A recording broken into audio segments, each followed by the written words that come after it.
Процентот на намалување истакнат на рекламните плакати и на излозите многу често не соодветствува со намалената цена на артиклите. Уверени дека ќе може да заштедат, граѓаните на крајот остануваат незадоволни.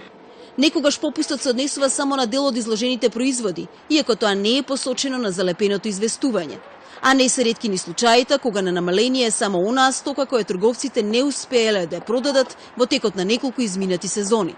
Прво мислам дека гардеробата е стара и држи цена подолго време. Затоа од една страна не е попустот реален, а друго, она што вика дека е 50-70 не е навистина 50-70. Може и тоа само еден артикал, а нема повише други нешта.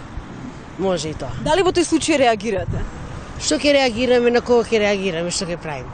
Граѓаните се жалат и дека многу од цените пред попустите вештачки се намалуваат. Пише намалување, пред тоа е крената цената.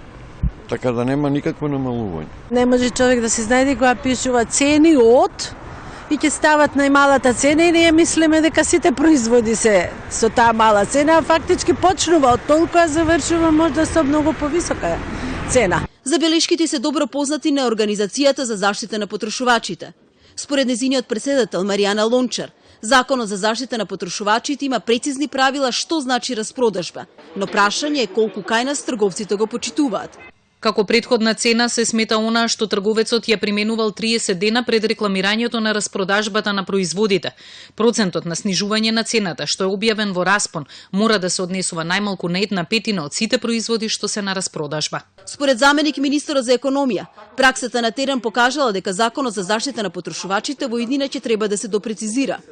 Тој е усогласен со нормативите на Европската Унија, но очигледно дека кај нас мора да се направи поексплицитен, вели Делев. Граѓаните најмногу реагираат на дел од услугите на мобилните оператори. Друг еден дел што сакаме сега да го додадеме е тоа делот на колку тие понуди ќе траат. Например, имате вие пакет некој што трае, не знам, 500 денари, но треба да биде кажано дека тоа е само во период од 6 месеци. Обично тоа не го прикажуваат дека е само 6 месеци, па после 6 месеци доаѓа нели поголема сметка. Забелешки има и за купопротажбите за бела техника, и тоа во однос на гарантниот рок и сервисирањето на апаратите. Ке настојуваме во наредниот период тоа да им го објаснат убаво на самите потрошувачи дека доколку производот од бела техника се расипе во гарантниот период да побарат, ако сакаат да побарат нов производ, доколку нели се согласат да го сервисираат, но не се обврзани на тоа. Доколку има недостатоци во делот на непридржување на одредбите за распродажба на производите, пазарниот инспекторат го едуцира субјектот на надзорот. Доколку не го отстрани недостатокот, следува барање за поведување прекршочна постапка. Висината на глобата е околу 700 евра за правно лице, односно трговец поединец.